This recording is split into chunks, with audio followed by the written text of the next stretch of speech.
Hello guys welcome to Vijay Academy YouTube channel रे आज आम डिस्कस करवा +3 सेकेंड इयर पिलामानकर फोर्थ सेम उद्दिष्ट मेजर पेपर 10 बा पब्लिक एडमिनिस्ट्रेशन बहिर यूनिट 3 विषय वस्तुटी होछि प्रशासनिक तत्व समूह एडमिनिस्ट्रेटिव थियोरीज यही टॉपिक रे थिबा एक मार्क विशिष्ट क्वेश्चन आंसर आम डिस्कस करवा ता पूर्व जणै देबा पई जाउछि जो पिला माने हमर मेजर पेपर 8, 9, 10 किणी नांती से किणी दियो मात्र 50 टंकार उपलब्ध होची पीडीएफ आपण निकट पहुँची जीवो। कॉन्टैक्ट नंबर होची 9861546475। आम देखा प्रशासनिक तत्व समूह बा एडमिनिस्ट्रेटिव थियोरी एक मार्क विशिष्ट क्वेश्चन आंसर। देख प्रथम क्वेश्चन अच्छी किए जनरल एंड इंडस्ट्रियल मैनेजमेंट पुस्तक रचना करथिले यार सठिक उत्तर हम हेनरी फेयल। द्वितीय क्वेश्चन अच्छी फेयल केतोटी विषय नीति विषय उपर उल्लेख करथिले उत्तर हम 14टी। तापर 3 नंबर क्वेश्चन एफ.डब्ल्यू. टेलर वृत्तिर जड़े कौन थे उत्तर हम इंजीनियर। 4 नंबर क्वेश्चन किए अमलतांत्रिक तत्वर मुख्य प्रवक्ता अटंती उत्तर हम marks weber. 5 number question marks weber केते प्रकार वैध कर्तृत्व व्यवस्था पर आलोकपात करिसेंती उत्तर हम 3 प्रकार। सेपरी 6 नंबर क्वेश्चन देख क्यों तत्व को एक यांत्रिक तत्व बा रुद्ध व्यवस्था कही समालोचना करा जाय थाए उत्तर हम अमलतांत्रिक तत्व। सेपरी 7 नंबर क्वेश्चन देख एल्टन मायो क्यों बिजनेस स्कूल प्रोफेसर भाव में कार्य करते उत्तर हम हार्वर्ड। सेपरी 8 नंबर क्वेश्चन देख कार्यपालिकर कार्य पुस्तकर रचयिता किए उत्तर हम चेस्टर बर्नार्ड। 9 नंबर क्वेश्चन किए बाध्यतामूलक विवेकानुमोदित चिंताधारा उपरे गुरुत्व प्रदान करते उत्तर हम साइमन। सेहीपरि 10 नंबर क्वेश्चन किए निष्पत्ति ग्रहणकारी तत्वर मुख्य पुरोधा अटंती उत्तर हम फेयल। सेहीपरि 11 नंबर क्वेश्चन किए द स्टडी ऑफ एडमिनिस्ट्रेशन निबंध रचना करते उत्तर हम वुड्रो विल्सन। 12 नंबर क्वेश्चन किए लोक प्रशासन प्रथम परिवेश शब्दर व्यवहार करते उत्तर हम जॉन एम गश। सेहीपरि 13 नंबर क्वेश्चन किए कही प्रत्येक प्रशासनिक ढांचार गुरुत्व यार परिवेश थाए उत्तर हम एफ.डब्ल्यू. रिगस। सेहीपरि 14 नंबर क्वेश्चन किए कही उद्योग सामाजिक निष्पत्तिर एक प्रक्रिया जहाँ नवप्रवर्तनकारी माने संपादन करिथांती उत्तर हम रॉबर्ट के लांबा। अबे आम देखा सेक्शन बी सेक्शन बी डेस्क फिलअप क्वेश्चन आंसर। प्रथम क्वेश्चन अच्छे देख डेस्क पारंपरिक तत्वर प्रथम प्रवक्ता अटंती उत्तर हम हेनरी फेयल बा ट्रेडिशनल थियोरी प्रथम प्रवक्ता अटंती हेनरी फेयल। सेपरि द्वितीय क्वेश्चन देख desk 1937 Masih paper on science of administration नामक निबंध रचना करते उत्तर हम लुथर गुलिक और विक 2 जन लिखिते।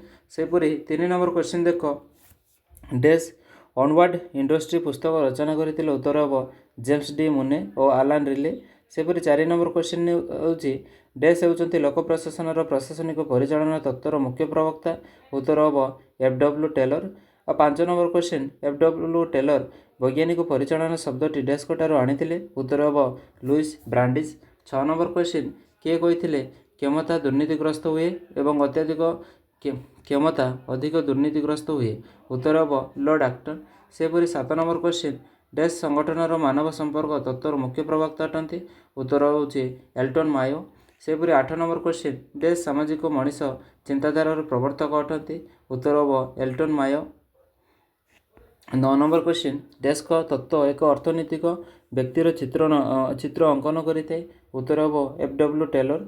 10 नंबर क्वेश्चन किए मैनेजमेंट ऑफ वर्कर्स पुस्तक रचना करते उत्तर हम रोथिजर्स डिस्कर्स। सेहीपरि 11 नंबर क्वेश्चन डेस्क मतर विभिन्न प्रकल्प मध्य गोटे सठिक व्यवहार को बाछा निष्पत्ति कहुए उत्तर हम टेरी। 12 number question desk administrative behaviour पुस्तक रचयिता उत्तर हम Herbert Simon.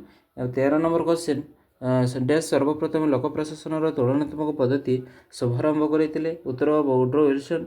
सेपरि 14 number question desk foundation आर्थिक सहायता तुलना प्रशासनिक गोष्ठी बा सीएजी गठित होता उत्तर हम फोर्ड। सेपरि 15 number question desk bureaucracy of political development पुस्तक रचना करते उत्तर हम ला पालम्बरा। सेहीपरि 16 number question desk the ecology of public administration पुस्तक रचयिता उत्तर हम एफ.डब्ल्यू. रिगस। ସେହିପରି 17 ନମ୍ବର କ୍ୱେଶ୍ଚିନ୍ ଡ୍ୟାସ୍ ନବ ଭାବ ପ୍ରବର୍ତ୍ତନର ଉଦ୍ଯୋଗର ମୁଖ୍ୟ ପ୍ରବକ୍ତା, ଉତ୍ତର ହେବ ପିଟର ଡ୍ରକର। ସେହିପରି 18 ନମ୍ବର କ୍ୱେଶ୍ଚିନ୍ ଡ୍ୟାସ୍କ ମଧ୍ୟରେ ଉଦ୍ଯୋଗ ହେଉଛି ଏକ ଶିଳ୍ପ ପ୍ରତିଷ୍ଠା କରି ତାକୁ ଲାଭରେ ଚଳାଇବା ଓ ବୃଦ୍ଧି କରିବାର ସୁଯୋଗ ଉପଲବ୍ଧ, ଉତ୍ତର ହେବ H.W. ଫାଟକ। ସେହିପରି 19 ନମ୍ବର କ୍ୱେଶ୍ଚିନ୍ ଡ୍ୟାସ୍ ମସିହାରେ Peter Drucker innovation and entrepreneurship principal of practice ପୁସ୍ତକ ରଚନା କରିଥିଲେ, ଉତ୍ତର ହେବ 1985। ସେହିପରି 20 ନମ୍ବର କ୍ୱେଶ୍ଚିନ୍ ଡ୍ୟାସ୍କ ଦ୍ୱାରା ପିଟର ଡ୍ରକର ବିଶେଷ ଭାବରେ ପ୍ରଭାବିତ ହୋଇଥିଲେ, ଉତ୍ତର ହେବ ଜୋସେଫ ଷ୍ଟମ୍ପଟର। 21 ନମ୍ବର କ୍ୱେଶ୍ଚିନ୍ ଡ୍ୟାସ୍ ପ୍ରଥମେ ଅମଳତନ୍ତ୍ର ଶବ୍ଦର ପ୍ରୟୋଗ କରିଥିଲେ, ଉତ୍ତର ହେବ ଭିନସେଣ୍ଟ ଡି ଗାର୍ନୋ। ଏବେ ଆମେ ଦେଖିବା ସେକ୍ସନ୍ ସିର କ୍ୱେଶ୍ଚିନ୍ ଆନ୍ସର ଉପରେ। ଦେଖ ପ୍ରଥମ କ୍ୱେଶ୍ଚିନ୍ ଅଛି ମାନବ ସମ୍ପର୍କ ତତ୍ତ୍ୱର ନାମକ ନୂତନ ଚିନ୍ତାଧାରା କେବେ ଜନ୍ମ ଲାଭ କରିଥିଲା, ଉତ୍ତର ହେବ 1930। ସେହିପରି 2 ନମ୍ବର କ୍ୱେଶ୍ଚିନ୍ ମାନବ ସମ୍ପର୍କ ତତ୍ତ୍ୱର ଜନକ ବୋଲି କାହାକୁ କୁହାଯାଏ, ଉତ୍ତର ହେବ ଏଲଟନ୍ ମାୟୋ। ସେହିପରି 3 ନମ୍ବର କ୍ୱେଶ୍ଚିନ୍ ଏଲଟନ୍ ମାୟୋ ଜଣେ କ'ଣ ଥିଲେ, ଉତ୍ତର ହେବ ସମାଜତତ୍ତ୍ୱବିତ୍। ସେହିପରି 4 ନମ୍ବର କ୍ୱେଶ୍ଚିନ୍ ଆଉଟ୍ରନ୍ ଗବେଷଣା କେବେ ସଂଗଠିତ ହୋଇଥିଲା, ଉତ୍ତର ହେବ 1920ରୁ 1930। ସେହିପରି 5 ନମ୍ବର କ୍ୱେଶ୍ଚିନ୍ କେଉଁଠାରେ ଏଲଟନ୍ ମାୟୋ ପ୍ରଫେସର ଭାବରେ କାର୍ଯ୍ୟରତ ଥିଲେ, ଉତ୍ତର ହେବ Harvard business school. 6 number question management of workers ପୁସ୍ତକର ରଚୟିତା କିଏ, ଉତ୍ତର ହେବ ରୋଥେଗର୍ସ ଡିକ୍ସନ୍। ସେହିପରି 7 ନମ୍ବର କ୍ୱେଶ୍ଚିନ୍ ଅର୍ଥନୈତିକ ବ୍ୟକ୍ତି ଉପରେ କିଏ ଗୁରୁତ୍ୱ ପ୍ରଦାନ କରିଥିଲେ, ଉତ୍ତର ହେବ F.W. ଟେଲର। 8 ନମ୍ବର କ୍ୱେଶ୍ଚିନ୍ ସାମାଜିକ ମଣିଷ ଉପରେ କିଏ ଗୁରୁତ୍ୱ ପ୍ରଦାନ କରିଥିଲେ, ଉତ୍ତର ହେବ ଏଲଟନ୍ ମାୟୋ। 9 ନମ୍ବର କ୍ୱେଶ୍ଚିନ୍ ଅମଳତନ୍ତ୍ର ବା ବ୍ୟୁରୋକ୍ରାସି ଶବ୍ଦ ସର୍ବପ୍ରଥମେ କିଏ ବ୍ୟବହାର କରିଥିଲେ, ବହୁତ ଇମ୍ପୋର୍ଟାଣ୍ଟ, ଉତ୍ତର କିଏ ହେବ ଭିନସେଣ୍ଟ ଡି ଗାର୍ନୋ। ସେହିପରି 10 ନମ୍ବର କ୍ୱେଶ୍ଚିନ୍ ଅମଳତନ୍ତ୍ରର ପ୍ରମୁଖ ପୁରୋଧା ଭାବରେ କାହାକୁ କୁହାଯାଏ, ଉତ୍ତର ହେବ ମାକ୍ସ ୱେବର। ସେହିପରି 13 ନମ୍ବର କ୍ୱେଶ୍ଚିନ୍ ମାକ୍ସ ୱେବର କେବେ ଜନ୍ମଗ୍ରହଣ କରିଥିଲେ, ଉତ୍ତର ହେବ 1964 ମସିହାରେ। ସେହିପରି 12 ନମ୍ବର କ୍ୱେଶ୍ଚିନ୍ ଚାରିଷ୍କାର ଅର୍ଥ କ'ଣ, ଚାରିଷ୍କାର ଅର୍ଥ ହେଲା ଜନ୍ମଗତ କଳା। ସେହିପରି 13 ନମ୍ବର କ୍ୱେଶ୍ଚିନ୍ କିଏ କହିଥିଲେ ଏକ ପ୍ରକାର ପ୍ରଶାସନିକ ବ୍ୟବସ୍ଥା ଯାହାକି ସମସ୍ତ ନିୟମ ପରିଚାଳନା କରେ ତାହାକୁ ଅମଳତନ୍ତ୍ର କୁହାଯାଏ, କିଏ କହିଥିଲେ, ମୋହିତ ଭଟ୍ଟାଚାର୍ଯ୍ୟ। 14 ନମ୍ବର କ୍ୱେଶ୍ଚିନ୍ ସଂଗଠନର ସର୍ବପ୍ରଥମ ଶୃଙ୍ଖଳିତ ତତ୍ତ୍ୱର ନାମ କ'ଣ, ଉତ୍ତର ହେବ ବୈଜ୍ଞାନିକ ପରିଚାଳନା ତତ୍ତ୍ୱ। ସେହିପରି 15 ନମ୍ବର କ୍ୱେଶ୍ଚିନ୍ ବୈଜ୍ଞାନିକ ପରିଚାଳନା ତତ୍ତ୍ୱର ମୁଖ୍ୟ ପ୍ରବକ୍ତା କିଏ, ଉତ୍ତର ହେବ ଫ୍ରେଡେରିକ୍ ୱିନ୍ସ ଟେଲର। ସେହିପରି 16 ନମ୍ବର କ୍ୱେଶ୍ଚିନ୍ ଟେଲର ବୃତ୍ତିରେ ଜଣେ କ'ଣ ଥିଲେ, ଉତ୍ତର ହେବ ଇଞ୍ଜିନିୟର। ଆଉ 17 ନମ୍ବର କ୍ୱେଶ୍ଚିନ୍ ଟେଲର କେବେ ଜନ୍ମଗ୍ରହଣ କରିଥିଲେ, ଉତ୍ତର ହେବ 1856 ମସିହାରେ। ତାପରେ 18 ନମ୍ବର କ୍ୱେଶ୍ଚିନ୍ ବୈଜ୍ଞାନିକ ପରିଚାଳନା ଶବ୍ଦର ଟେଲର କାହାଠାରୁ ଆଣିଥିଲେ, ଉତ୍ତର ହେବ ଲୁଇସ୍ ବ୍ରାଣ୍ଡିଜ୍। 19 ନମ୍ବର କ୍ୱେଶ୍ଚିନ୍ ପରିଚାଳନାକୁ ଟେଲର କେଉଁ ପ୍ରକାର ବିଜ୍ଞାନ ବୋଲି କହୁଥିଲେ, ଉତ୍ତର ହେବ ବାସ୍ତବ ବିଜ୍ଞାନ। 20 ନମ୍ବର କ୍ୱେଶ୍ଚିନ୍ ବୈଜ୍ଞାନିକ ପରିଚାଳନା ତତ୍ତ୍ୱର ସର୍ବମୋଟ ଲକ୍ଷ୍ୟ କ'ଣ, ଉତ୍ତର ହେବ ଅଧିକ ଶିଳ୍ପର ସଂସ୍ଥା ବୃଦ୍ଧି କରିବା। ସେହିପରି 21 ନମ୍ବର କ୍ୱେଶ୍ଚିନ୍ କିଏ କହିଥିଲେ ଯୁଦ୍ଧ ବଦଳରେ ଶାନ୍ତି, ସଂଗ୍ରାମ ଓ ସଂଘର୍ଷ ବଦଳରେ ଭାତୃଭାବ ପୋଷଣ ଏବଂ ଆର୍ଥିକ ସମ୍ପର୍କ ସହଯୋଗ ଓ ସନ୍ତୋଷ ଭଦ୍ରଭାବ ଯୁଦ୍ଧ ଏବଂ ବନ୍ଧୁଭାବ ପୋଷଣ କଲେ ସୁସ୍ଥ କାର୍ଯ୍ୟ ପରିସର ନିର୍ମାଣ ହୋଇପାରିବ, ଉତ୍ତର ହେବ Frederick Winslow Taylor. 22 number question ପାରମ୍ପରିକ ତତ୍ତ୍ୱର ପ୍ରଥମ ପ୍ରବକ୍ତା କିଏ, ଉତ୍ତର ହେବ Henri Fayol. 23 number question Henri Fayol କେଉଁ ଦେଶର ଇଞ୍ଜିନିୟର ଥିଲେ, ଉତ୍ତର ହେବ ଫ୍ରାନ୍ସ। ସେହିପରି 24 number question papers on science of administration କେବେ ପ୍ରକାଶିତ ହୋଇଥିଲା, ଉତ୍ତର ହେବ 1937 ମସିହାରେ। 25 ନମ୍ବର କ୍ୱେଶ୍ଚିନ୍ ଅନୱାର୍ଡ ଇଣ୍ଡଷ୍ଟ୍ରିର ରଚୟିତା କିଏ, ଉତ୍ତର ହେବ ମୁନେ ଓ ରିଲେ। ଏବେ ଆମେ ଦେଖିବା ଗୋଟିଏ ବାକ୍ୟର ଉତ୍ତର ପ୍ରଦାନ କର। ପ୍ରଥମ କ୍ୱେଶ୍ଚିନ୍ ଅଛି ଦେଖ ସଂଗଠନର ଅର୍ଥ କ'ଣ, ଏହାର ଉତ୍ତର ଆମେ ଲିଖିବା ସଂଗଠନର ଅର୍ଥ ହେଉଛି ଗୋଟିଏ ଛାଞ୍ଚ ବା ଢାଞ୍ଚା ପ୍ରସ୍ତୁତ କରିବା ଓ ତାହାକୁ କାର୍ଯ୍ୟରେ ରୂପାନ୍ତରିତ କରିବା। 2 ନମ୍ବର ହେଉଛି ଗାଉସ୍ ସଂଗଠନ ସମ୍ବନ୍ଧରେ କ'ଣ କହିଥିଲେ, ଉତ୍ତରରେ ଆମେ ଲିଖିବା ଗାଉସ୍ଙ୍କ ଭାଷାରେ ସଂଗଠନର ଅର୍ଥ ହେଉଛି ବ୍ୟକ୍ତି ଓ ଗୋଷ୍ଠୀମାନଙ୍କର ଉଦ୍ୟମ ଓ ସାମର୍ଥ୍ୟକୁ ଏକାଠି କରି ଉଦ୍ଦିଷ୍ଟ ଲକ୍ଷ୍ୟ ପଥରେ ଅଗ୍ରସର ହେବା। 3 ନମ୍ବର କ୍ୱେଶ୍ଚିନ୍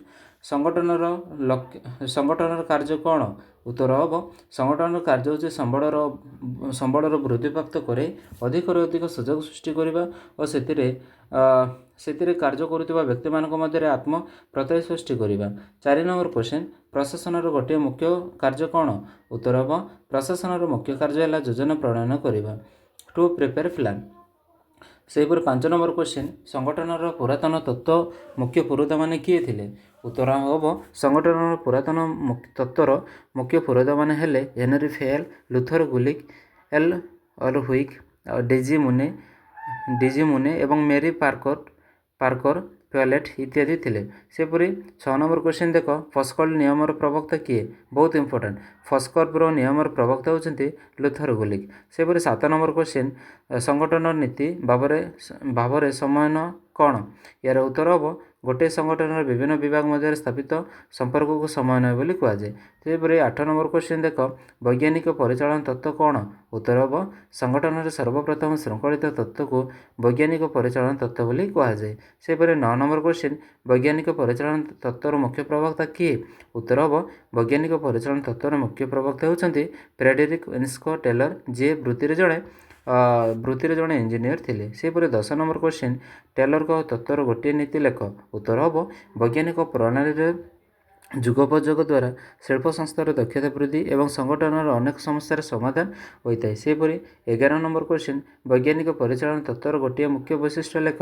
ଉତ୍ତର ହେବ ବୈଜ୍ଞାନିକ ପରିଚାଳନା ଏକ ଶୃଙ୍ଖଳିତ ବିଶ୍ଳେଷଣାତ୍ମକ ଲକ୍ଷ୍ୟ ଆଧାରିତ ତତ୍ତ୍ୱ ଯାହାଦ୍ୱାରା ଶିଳ୍ପ ସଂସ୍ଥାମାନଙ୍କର ବହୁବିଧ ସମସ୍ୟାର ସମାଧାନ ହୋଇଥାଏ। 12 ନମ୍ବର କ୍ୱେଶ୍ଚିନ୍, ଅମଳତନ୍ତ୍ର ବା ବ୍ୟୁରୋକ୍ରାସି ଶବ୍ଦ ସର୍ବପ୍ରଥମେ କିଏ ବ୍ୟବହାର କରିଥିଲେ? ଅମଳତନ୍ତ୍ର ବା ବ୍ୟୁରୋକ୍ରାସି ଶବ୍ଦ ସର୍ବପ୍ରଥମେ ବିଶିଷ୍ଟ ଅର୍ଥନୀତିଜ୍ଞ ଭିନସେଣ୍ଟ ଡି ଗାର୍ନୋ ବ୍ୟବହାର କରିଥିଲେ।